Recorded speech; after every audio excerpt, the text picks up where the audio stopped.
अयं स्वभावाप्तिरभावे कृत्स्नकर्मणः तस्मै संज्ञानरूपाय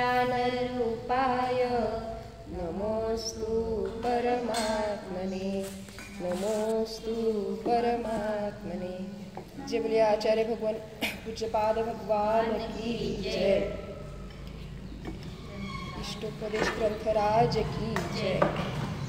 योग्योपादान योगेन दृशः स्वर्णकामता द्रव्यादि संपत्ता वात्मनोऽप्यात्मकामता वरं व्रते पदं दैवं नाव्रतेर्वतनारकं छायातपस्त्वयोर्भेदः प्रतिपादयतोर्मः यत्र भावो शिवं दत्ते योग्यदूरवर्तिनी यो नयत्याशुगभ्यूति क्रोशार्धे किं ससीदति ऋषिकजमनातङ्कं दीर्घकालोपलालितं नाकेनाकोकसां सौख्यं नाकेकाकोकसामिव वासनामात्रमेवैतत् सुखं दुःखं च देहिनां तथा दुर्वे जयन्ते ते मोहानुगायुवासहि मोहेन संवृत्तं ज्ञानं स्वभावं लभते नहि मत्तः पुमान् पदार्थानां यथा मदनपूर्ववे वपुर्दिहं धनं दारा पुत्रा मित्राणि शत्रवः सर्वथान्यस्वभावानि मूढस्वामी प्रपद्यते दिग्देशेभ्यः खगायेभ्य संवसन्ति नगे नगे स्वस्वकार्यवशाद्यान्ति देशे दिक्षु प्रगे प्रगे विराडकः कथं मन्त्रे जनाय परिकूप्यति मूलं पातयन् पदभ्यां स्वयं दण्डेन पात्यते रागद्वेषद्वयी दीर्घ नेत्राकर्षणकर्मणा अज्ञानात् सुचिरं जीवः संसाराब्धो भ्रमत्यसो विपद्भवपदावर्ते पदिकेवाति भायते यावत्तावद्भवन्त्यन्यः प्रचुरा विपदः दुरर्जेण सुरक्षेण नश्वरेण धनादिना स्वस्थं मन्यो जनः कोऽपि ज्वरवाणीव सर्विषा विपत्तिमात्मनो मूढः परेशामिह नेक्षते दह्यमानमृगाकीर्ण वनान्तरतरुस्तव आयुर्विद्विषयोत्कर्ष हेतुं कालस्य निर्गमं वाञ्छतां धनिनामीष्टं जीवितात् सुतरां धनं त्यागाय श्रेयसे वित्तः सञ्चिनोति यः स्वशरीरं सपङ्केन स्नास्यामीति विलिम्पति आरम्भे तापकान् प्राप्ता वतृप्ति प्रतिपादकान् अन्ते सुदुस्त्यजान् कामान् कामं कः सेवते सुखी अन्ते सुदुस्त्यजान् कामान् कामं कः सेवते सुखी भवन्ति प्राप्य यत्सङ्गं शुचिनी शुचिन्यपि स कायः सन्ततापाय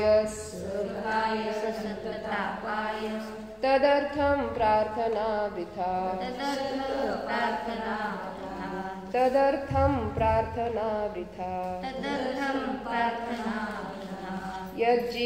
यज्जीवस्योपकाराय तद्देहस्यापकारकम् यद्देहस्योपकाराय तज्जीवस्यापकारकम् इतश्चिन्तामणिर्दिव्य इतः पिन्याकखण्डकम् ध्यानेन चेदुभे लभ्ये क्वाद्रियन्तां विवेकिनः स्वसंवेदनसुव्यक्तस्तनुमात्रो निरत्ययः अत्यन्तसौख्यवानात्मा लोकालोकविलोकनः संयम्य करणग्राम मेकाग्रत्वेन चेतसः आत्मानमात्मवान् ध्यायेत् तात्मनैवात्मनि स्थितम् अज्ञानोपास्तिरज्ञानम् ज्ञानं ज्ञानी समाश्रयः ददाति यत्तु यस्यास्ति सुप्रसिद्धमिदं वचः परिषहाद्य विज्ञाना दास्रवस्य निरोधिनी जायते ध्यात्मयोगेन कर्मणामाशु निर्जरा कटस्य कर्ताहमिति सम्बन्धः स्याद्वयोर्द्वयोः ध्यानं ध्येयं यदात्मैव सम्बन्धः कीदृशस्तदा बध्यते मुच्यते जीवः सममो निर्ममः क्रमात् तस्मात् सर्वप्रयत्नेन निर्ममत्वं विचिन्तयेत् एकोऽहं निर्ममः शुद्धो ज्ञानी योगीन्द्रगोचरः बाह्या संयोगजा भावा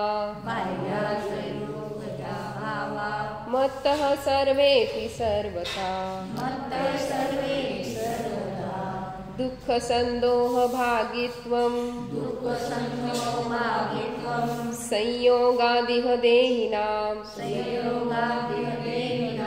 त्यजामेनं ततः सर्वं मनोवाक्कायकर्मभिः न मे मृत्यु कुतो भीतिर् न मे व्याधि कुतो व्यथा नाहं बालो न वृद्धोऽहं न युवैतानि पूद्गले न मे मृत्यु कुतो भीतिर् न मे व्याधि कुतो व्यथा नाहं बालो न वृद्धोऽहं न युवैतानि पूद्गले।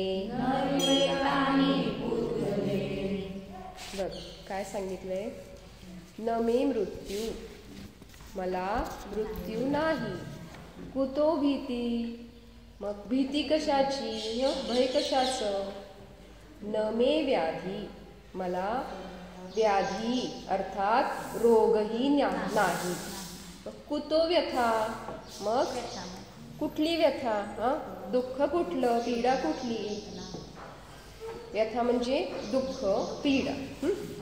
मग सांगितलं की मला मृत्यू नाही तर भीती कशाची, आणि व्याधी नाही अर्थात रोग नाही तर पीडा कसली। मग परत खाली काय सांगितलं नाहम बालो न वृद्धोहम, मी बालक देखील नाही आणि मी वृद्धो अहम, न वृद्धो अहम, मी वृद्ध अर्थात म्हातारा देखील नाही. न युवा, न युवा म्हणजे मी तरुण देखील नाही. एतानी पुद्गले, युवा प्लस एतानी असं युवैतानी झालेलं आहे ते संधी. मग एतानी पुद्गले, या सगळ्या अवस्था, या सगळ्या स्थिती ज्या आहेत ते पुद्गलाच्या आहेत. कोणत्या?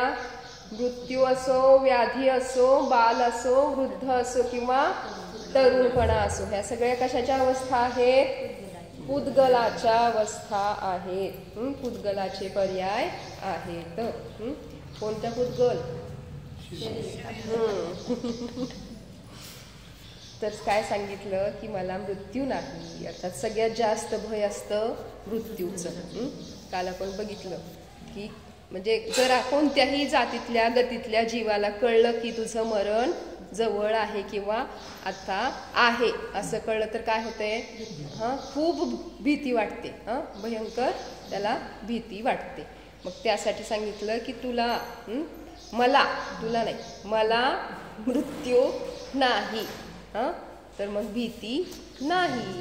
भीती कशाची? मग सांगितलं परत काय की व्याधी म्हणजे मला रोग देखील नाहीत. मग रोग जे होत आहेत ते कोणाला होत आहेत बरं? शरीराला होत आहेत. मग ताप आला, मला ताप आला, म्हणतो काय की मला ताप आला. कुणी विचारलं काय झालं? मला ताप आलाय. मला आलाय का हो ताप? म्हणजे निश्चयाने बघितलं तर आपल्या आत्म्याला ताप वगैरे हे रोग होण्याचं काही कामच नाही. हा मी आत्मा सदा निरामय स्वरूपच आहे. पण व्यवहाराने जरी बघितलं तरी आत्म्याचं टेम्परेचर मोजता येते का हो? मग कसं म्हणताय की मला ताप आलाय? मग तुम्ही काय म्हणताय? शरीर म्हणजे मी मानताय. त्यामुळं आपण काय करतो? मी म्हणजे आत्मा मानत नाही, मी म्हणजे जीव मानत नाही. आपण काय करतोय? मी म्हणजे शरीराची जी अवस्था आहे, मी स्त्री आहे, मी पुरुष आहे, मी मनुष्य आहे, मी आई आहे, मी माता पिता, हे सगळे जे पर्याय आहेत ते म्हणजे मी मानतोय. पण या सर्व पर्यायामध्ये जो तोच रूपाने आहे, अन्वय रूपाने आहे, तो मी आत्मा आहे हे आपण मानत नाही. मग काय सांगितलं पुढे की बाल, बाल म्हणजे काय सांगितले? लहान. बाल म्हणजे अज्ञानी. एक तर शरीरकृत, मतिकृत असं पण असतंय ना, है ना. मग आयुकृत म्हणजे जो बाल वयाने आहे, जो शरीराने लहान आहे, बटू वगैरे काय म्हणतात त्याला ते. आणि मतिकृत अर्थात बुद्धीने लहान आहे. असे 3 प्रकारचे बाल सांगितलेले आहे. तर मग मी असा कोणताही बाल नाही का? कारण एक तर मला जन्म नाही, मी आत्मा आहे तर माझा जन्म नाही. तर मग बालकपणा, जे आपण म्हणतो ना बालकपणा जो आहे वयाने जो येतो तो मला येणार आहे का? नाही. जर मी आत्मा आहे तर बाल अवस्था जी आहे ती मला नाही. जर मी काय मानतोय शरीराला? सर्वात पहिल्यांदा काय आहे की मी शरीराला मी मानतोय का मी आत्म्याला मी मानतोय? हे सगळ्यात पहिल्यांदा प्रत्येकाने पडताळायचे, जज करायचे की मी कोण आहे. जर या शरीराच्या अवस्थेला मानतोय तर काय म्हटलेलं आहे? तन उपजत अपनी उपजजान तन नशत अपनव नाशमान. हे कुणाचं लक्षण आहे? मिथ्या दृष्टीचं लक्षण आहे. मग अजून काय आहे? आपण मिथ्या दृष्टीच आहोत आणि अनंत दुःखाचा भागीदार होणार आहोत. दुःखालाच भोगावं लागणार आहे. मिथ्या दृष्टी जीवांना काय आहे? दुःखाचंच भागीदार व्हावं लागतंय. म्हणून काय करायचंय? मी कोण आहे, आपलं स्वरूप काय आहे, सर्वप्रथम हे जाणायचं आहे. मग पुस्तक द्या मागे. तर सांगितलं काय की मी वयाने देखील बाल होऊ शकत नाही. त्यानंतर सांगितलं शरीरकृत म्हणजे जे शरीरकृत बाल सांगितलं म्हणजे मला शरीर नाही, त्यामुळं उंच ठेंगणा वगैरे हे प्रकारही काही नाही, है ना. त्यामुळं शरीरकृत बाल देखील मी नाही. त्यामुळे मतीकृत बाल, मतीकृत म्हणजे मती म्हणजे बुद्धी ज्ञान. मग तसाही मी नाही, कारण मी अनंत ज्ञान स्वरूप आत्मा आहे, है ना. त्यामुळे मी तसाही नाही. मग ना अहम बाल, मी बाल नाही. ना वृद्धो अहम, म्हणजे मी म्हातारा देखील नाही. मी जर स्वतःला शरीर मानत नाही, शरीरापासून भिन्न मानतो आहे, तर ही वृद्धावस्था, ही म्हातारपण माझं कसं असू शकेल? अर्थात माझं नाही. म्हणजे काय सांगितलं इथे की मी म्हातारा नाहीच, मी वृद्ध नाहीच, अजर स्वरूप आत्माच आहे. परत सांगितलं युवा, युवा देखील मी नाही.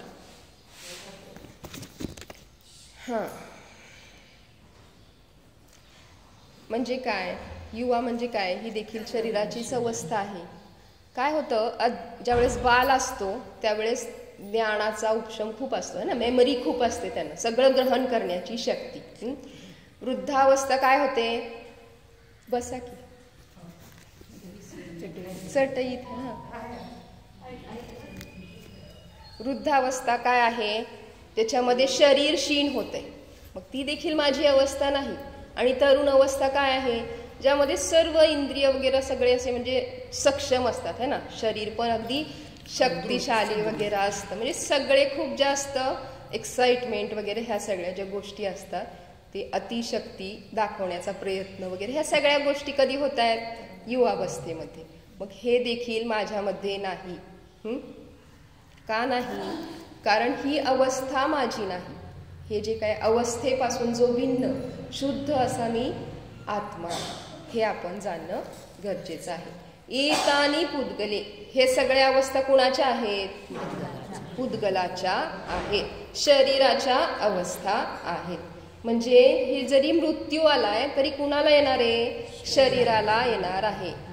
उद्या माझं मरण झालं तर काय म्हटलं जातं? माझी आत्मा मेली म्हटलं जातं का? की हे जी आत्मा काय म्हटलं जातं? उद्या स्वप्नांजली गेली, है ना, असं म्हटलं जातं. आता ते व्यक्तीला गेली म्हणून म्हटलं जातं. मग हे नाव कुणाचं आहे? ह्या अवस्थेचं आहे. मी कोण आहे? जीव आहे. माझं नाव काय आहे? शुद्धात्मा आहे. हे लक्षात घेणं गरजेचं आहे. त्याचबरोबर सांगितलं की व्याधी ही अवस्था देखील शारीरिक शरीराची आहे. रोग ही अवस्था शरीराची आहे. रोग शरीराला होतात, आत्म्याला होऊ शकत नाही. आत्मा सदा निरामय आहे, कोणताही रोग त्याला होऊ शकत नाही. सांगितलं शरीरामध्ये वात पित्त कफ या दोषाच्या असंतुलनामुळं जे काही रोग होतात ते होत असतात. जे काही होतात ते कशाला होत आहेत? शरीराला होत आहेत. ह्या ज्या अवस्था आहेत, बाल अवस्था, वृद्ध अवस्था, युवा अवस्था, या देखील शरीराच्या आहेत. मग शरीर पुद्गल म्हणायचं, पण हे शरीर जे आहे ज्यामध्ये आता जीव आणि पुद्गल हे दोन्ही एकत्र मिलीजुली पर्याय आहे, है ना. मिलीजुलीला काय म्हणायचं मराठीमध्ये? मिळतं जुळती, मिळती जुळती एकत्र अशी पर्याय आहे. तर ह्या पर्याय म्हणजे अवस्था. तर अशा अवस्थेमध्ये ह्याला काल काय म्हणायचं? काल काय सांगितलं होतं मी?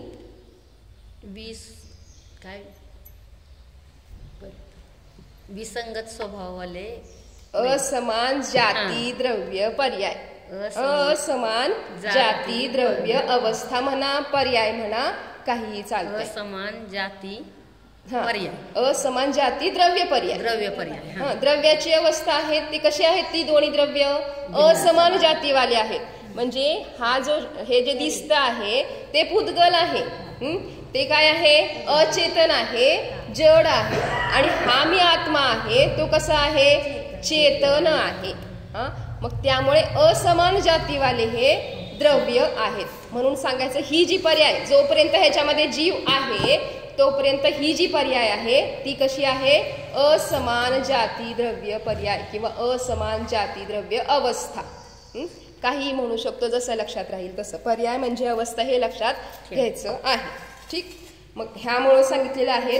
आता इथं काय जाणायचं आपल्याला? इथं आचार्य का सांगतायत की जे परिणती होतीये उद्गलामध्ये ती माझी मानतोय, त्यामुळं तुला दुःखाचं भागीदार व्हावं लागतंय. म्हणून लक्षात घे की तू या भूतगल शरीरापासून अत्यंत भिन्न शुद्ध आत्माच आहे. हा, म्हणजे तुझ्या आत्म्यामध्ये कोणत्याही पद्धतीने अन्य द्रव्य प्रवेश करू शकत नाही आणि तू कोणत्याही अन्य द्रव्यामध्ये असू शकत नाही. प्रत्येक द्रव्य स्वतंत्र आहेत, स्वाधीन आहेत, भिन्नच आहेत, हे जाणायचं आहे. तर काय होणार आहे, कारण आपण आता 4-5 गाथांपासून आचार्य काय सांगतात आपल्याला की ममत्व बुद्धी करू नको. तर ममत्व बुद्धी कशी करायची नाही हे समजण्यासाठी म्हणून वेगवेगळ्या गाथांमध्ये आपल्याला श्लोकांमध्ये आचार्य इथं सांगतात. तसं बघायला गेलं तर हे इष्टोपदेश एवढा छोटासा ग्रंथ आणि अगदी अनमोल रत्न त्याचा वर्षाव करताय तिथं पूज्यपाद आचार्य. पण आपली तेवढी ताकद आहे का ते अनमोल रत्न झेलायची, घ्यायची, ग्रहण करायची? नाही. मग काय सांगितलं, जो रत्न पारखी अर्थात भेद विज्ञानी आहे तोच या रत्नांना झेलू शकतोय. रत्नपारखी काय म्हटलं, जो खरा हिरा आणि नकली हिरा याच्यामध्ये फरक जाणतो तो रत्नपारखी. मग जो आत्मा आणि बाकी अन्य अजीव किंवा आत्मा परापासून जो भिन्न जाणतो त्याला भेदविज्ञानी म्हटलं, त्याला रत्नपारखीची संज्ञा दिली. आणि असा रत्नपारखीच काय करू शकतो, या अनमोल रत्नांना घेऊ शकतो. ती ताकद त्याच्यामध्ये आहे. अदरवाईज काय होणार, काय सारखं सारखं आत्मा आत्मा सांगतायत, तेच तेच तेच तेच. कळलं की आम्हाला आत्मा शाश्वत आहे, काय होत नाही. आत्मा शस्त्राने कटत नाही, तीराने चिरला जात नाही, अग्नीने जाळला जात नाही, आणि काय होतंय, पाण्याने सुद्धा गळत नाही, है ना. ओला गळत नाही म्हणजे नासत नाही. जर कंटिन्यू एखादी वस्तू पाण्यामध्ये ठेवली तर काय होते, नासते. पण तसं आत्मा काय आहे, नाही गलता, जल से कभी नाही गलता. मग अशा पद्धतीने हे सगळं कळलंय, मग तेच तेच काय सांगायला लागलं. पण हे कळलंय पण मानलं का? मग हे भेद विज्ञान करणं गरजेचं आहे. तरच इथं आचार्यांचे रत्न, अनमोल रत्न आपण झेलले, ग्रहण केले असं होईल. अदरवाईज काय होईल, मग काय आपला नकली हिरा असली हिरा मानून घेऊन बसावं लागणार आहे आणि दुःखाचं कारण व्हावं लागणार आहे. नकली हिरा आणि असली हिऱ्याचे पहचान करायची गोष्ट माहिती ना सर्वांना. कसं की 2 हिरे सारखे दिसतात, 2 हिरे म्हणतात त्यांना. तर काय केलं, त्याला उन्हामध्ये ठेवलं आणि उन्हामध्ये ठेवलं, जो पूर्ण उन्हामध्ये दिवसभर राहिला आणि दोन्ही त्या हिऱ्यांना स्पर्श करून पाहिलं की कोणता असली हिरा. तर एक खूप गरम होता आणि एक थंड होता. मग काय सांगितलं की जो थंड आहे तो खरा हिरा आहे. एवढा ताप सहन करून जो थंड आहे तो खरा हिरा आहे, आणि या तापामध्ये तप्त झाला तो नकली हिरा आहे. तसं हा जन्म मरणाच्या चक्रामध्ये, भवाच्या तापामध्ये फिरणारा हा आत्मा जर स्वतःच्या निज ध्रुव स्वरूपामध्ये स्थिर राहिला, थंड राहिला, तर तो खरा हिरा. आणि जर क्रोधादी विभाव जर झाले, क्रोधादी विभावाने तप्त झाला, तर तो नकली. म्हटलं की नाही, माहिती की नाही सगळ्याला. मग आपण खरे हिरे का नकली हिरे बघायचं, सगळ्यांनी जज करायचं की मला खरा हिरा बनायचंय का नकली हिरा बनायचंय. तर आज आपण इथेच थांबूया. जय बोलिये पूज्यपाद भगवान की जय. 24 भगवान की जय. धर्म करत निर्माण, धर्म पंथ साधे विनाण, तेरे समान जिनवाणी के स्तुती करे, अल्प बुद्धि करे ना, श्रावक विनंती करे, रामाते मोहि जय. सिद्धांत शास्त्र की जय. सावधान.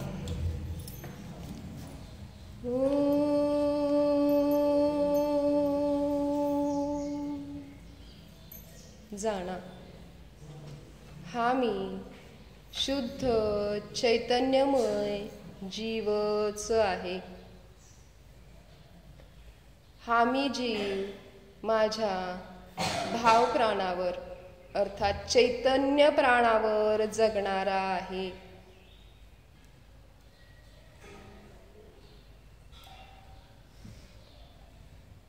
व्यवहार दृष्टीने जरी दशप्राणावर मी जगतो आहे असे म्हटले तरी मी चैतन्य शक्तीवरच जगणारा आहे. इंद्रिय बल श्वासोच्छ्वासादी द्रव्य प्राण माझ्यापासून भिन्न आहेत. हा मी जीवद्रव्य सदा निरामयच आहे. मला कोणतीही आधी व्याधी उपाधी नाहीच. पक्क करा निरामय स्वरूप जाणा.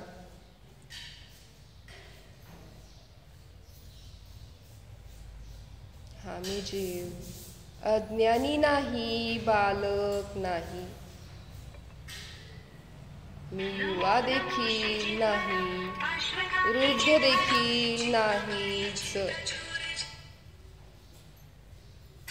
या सर्व पुद्गलाच्या अवस्था आहेत. मी या सर्वांपासून भिन्न शुद्ध ध्रुव द्रव्य आत्माच आहे. शाश्वत स्वरूप आहे. माझा कधीही नाश होत नाही. अविनाशीच आहे. मला जन्म नाही मरणही नाहीच. पक्क करा अजन्म अजर अमर स्वरूप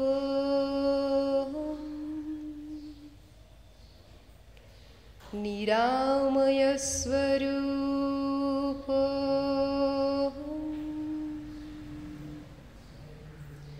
शाश्वत स्वरूप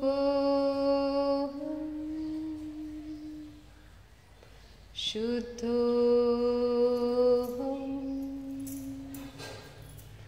ध्रुवोऽहं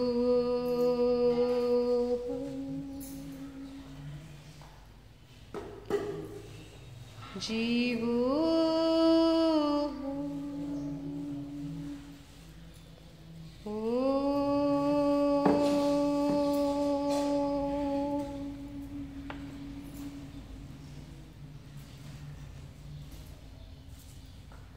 विसर्जन. भो प्रभो मन वचन काय कृतकारी अनुमोदन सरंभ समारोह